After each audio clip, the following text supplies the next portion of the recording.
그래서 제가 이 두 제품의 액티브 트랙을 비교를 해봤는데요. 결론은 겨울에 오토바이 타지 말자. 너무 춥다.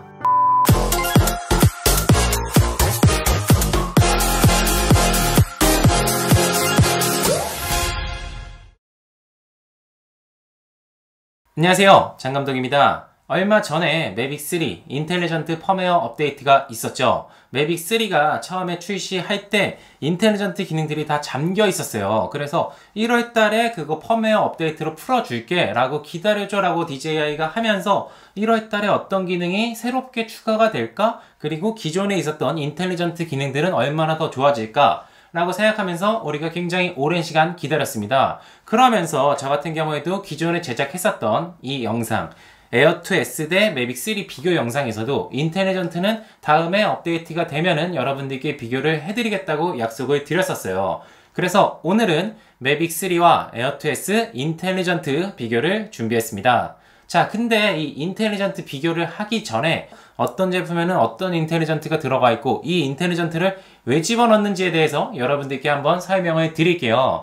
우선은 여러분들께서도 잘 아시는 제품별 끝나누기를 DJI는 인텔리전트로도 합니다. 예를 들어 드릴게요. 매빅2가 처음에 출시가 됐을 때 뭐 여러가지 획기적인 기능들이 많이 있었어요. 근데 하이퍼랩스 기능이 없었습니다. 그 다음에 출시한 매빅2 프로에 하이퍼랩스 기능을 넣어줬죠. 그러면 인스파이어 있는 사람은 만약에 하이퍼랩스 기능이 업데이트가 되었다라고 하면은 매빅2 프로가 필요가 없어요. 근데 매빅2 프로에 있는 하이퍼랩스를 인스파이어 업데이트를 안 해주니까 영상을 찍었을 때 하이퍼랩스가 들어가면 더 좋은데 하이퍼랩스를 어떻게 넣어야 되지? 매빅2 프로를 사야겠다 이렇게 되는 거예요. 근데 매빅2 프로가 있는 사람은 당연히 인스파이어가 비싸서 구매를 안 했을 때 에어2를 사게 해야 되잖아요. 그랬을 때 이제 스포트라이트 기능을 넣어서 저거 되게 편하겠다. 나도 촬영할 때 쓰면 좋겠는데 어떡하지? 에어2를 살까? 이런 식으로 위에 기종에는 안 넣어주면서 하위 기종 새롭게 출시할 때 인텔리전트들을 하나씩 넣어주는 거예요. 그래서 여러가지 제품을 구매하도록 만드는 거죠. 근데 그럼 미니에는 왜 액티브 트랙 기능이 없어? 라고 궁금해하실 수가 있어요. 근데 미니는 워낙 저렴하잖아요. 근데 그거에 여러가지 기능을 넣어주면 미니만 있는 사람이 부족함을 느끼지를 못해요. 그래서 부족함, 액티브 트랙 이런 게 없으니까 어떡하지? 확실히 상위 기체를 사야 되는구나. 에어2를 살까? 매빅2 프로를 살까? 매빅3를 살까? 이렇게 고민하도록 만들어 놓은 거예요. 근데 이거는 DJI를 욕할 수가 없어요. 왜냐하면 소니, 캐논, 카메라 회사들도 이런 걸로 끝나누기를 하면서 새로운 카메라를 추가 구매하거나 기기 변경을 유도하고 있습니다. 그러니까 이건 DJI 뿐만 아니라 카메라 회사들이 아주 잘 쓰는 마케팅 수법이에요. 인스투 다음에는 현재 매빅3가 가장 상위 기체이기 때문에 매빅3에 여러가지 기능을 넣으면은 아무래도 새로 나오는 하위 기체에 손이 눈이 가지 않겠죠. 매빅3와 에어2S는 인텔리전트 기능이 모두 동일해요. 완전히 똑같습니다. 똑같지는 않아요. 왜 똑같지 않냐면 에어2S 사진 모드에 있는 스마트 포토 모드가 매빅3에 없습니다. 그러니까 오히려 기능이 하나가 없는 거예요. 마스터샷, 하이퍼랩스 기능 같은 경우에도 두 기체를 비교를 해봤는데요. 두 기체 모두 갖고 있는 기능이 똑같았어요. 조금이라도 더 추가되거나 개선된 게 없었습니다. 저 같은 경우에는 에어2S 파노라마 촬영을 할 때 가끔 중간중간에 좀 버벅이고 시간이 오래 걸리는 게 불만이 있었어요. 그게 매빅3에서 조금은 개선이 됐겠지? 라고 생각을 해서 해봤는데 거의 똑같거나 매빅3가 파노라마 촬영이 더 더디고 오래 걸리는 경우도 있었습니다. 그러면 차이가 있는 인텔리전트는 딱 하나인 거예요. 액티브 트랙.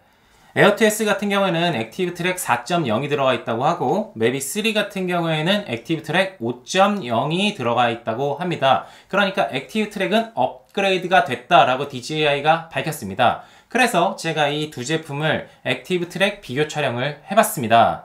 걸어서는 두 기체 모두 되게 액티브 트랙을 잘하고 액티브 트랙을 하면서 POI도 잘하기 때문에 오토바이로 주행을 하면서 촬영을 했는데요. 오토바이 같은 경우에는 너무 빠르게 주행을 하면 두 기체가 못 따라올 수도 있기 때문에 사람이 조금 빠르게 뛰었을 때랑 이런 것들을 비슷하게 하기 위해서 10에서 20km로 주행을 하였습니다. 우선 매빅 3 액티브 트랙 기능을 들어가 보면 이렇게 디자인이 달라졌어요. 앞에서 따라하고 뭐 왼쪽, 오른쪽, 뒤에서 따라하고 이렇게 분할이 되어 있습니다. 근데 에어2S도 앞에서 팔로잉을 해주는 건 없지만 옆에서 오른쪽에다가 놓고 액티브 트랙을 시작을 해서 걸면 오른쪽으로 팔로잉하고 왼쪽에 놓고 시작을 해서 액티브 트랙을 걸면 왼쪽으로 팔로잉이 돼요. 그러니까 이거는 뭐 오른쪽 왼쪽을 나눴다고 해서 업데이트라고 보기에는 어렵고요. 뒤에서 따라오는 거는 두 개 다 동일하게 있기 때문에 사실상 새로 생긴 거는 앞에서 따라오는 건데요. 지금 보시는 이 영상은 제가 정면에서 팔로우를 해놓고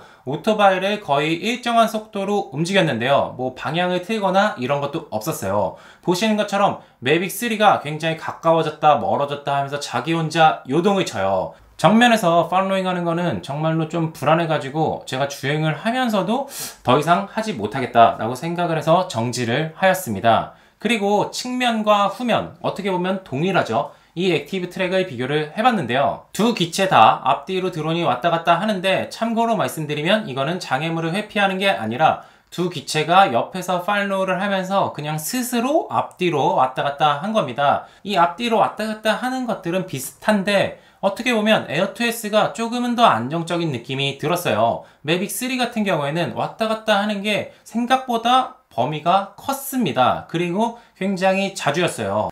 그리고 추가로 뒤에서 팔로잉을 해주는 것은 두 기체 모두 안정적으로 잘 팔로잉을 해줬어요. 물론 조금씩 거리의 변화가 있었던 것은 두 기체 다 동일합니다. 그리고 POI를 걸고서 주행을 했을 때 아무래도 기존에 속도가 있어서 팔로잉을 따라오면서 POI를 도는 거는 힘들기 때문에 POI를 돌면서 따라오지는 못했지만 도착을 해서 POI를 돌고 또 그것을 인식을 하면서 잘 따라오면서 피사체를 놓치지 않았기에 굉장히 유용하게 사용될 수 있을 것 같습니다. 다만 이때 여러분들께서 장애물을 직접적으로 조심해 주셔야 한다는 것 잊지 말아 주시기 바랍니다.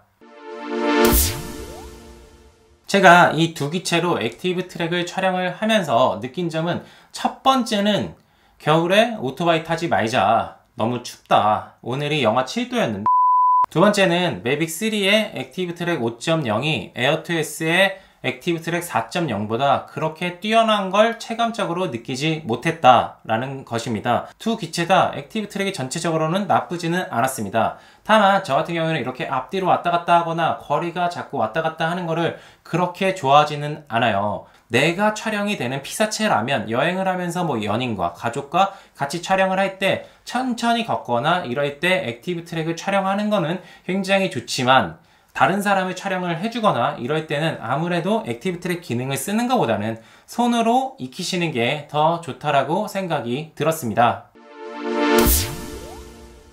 오늘은 여러분들하고 같이 매빅 3와 에어2S 인텔리전트 기능의 차이에 대해서 알아봤는데요. 지난 영상에서 설명을 드렸듯이 매빅 3는 에어2S보다 카메라는 확실히 좋아졌어요. 근데 인텔리전트도 동일하고 조종기도 이렇게 완전히 똑같은데 가격 차이는 생각보다 정말 많이 납니다. 이 가격 차이가 정말로 이 카메라 하나만으로 인해서 이 정도가 나는 게 맞나? 매빅 3가 가격이 조금 더 내려가는 게 맞지 않나라는 생각이 다시 한번 들면서 조금은 아쉬움이 많이 남는 테스트였습니다. 제가 오늘 준비한 영상은 여기까지고요. 다음 시간에 더 좋은 모습, 더 좋은 컨텐츠로 여러분들 찾아뵐 수 있도록 하겠습니다. 오늘도 시청해주셔서 감사합니다.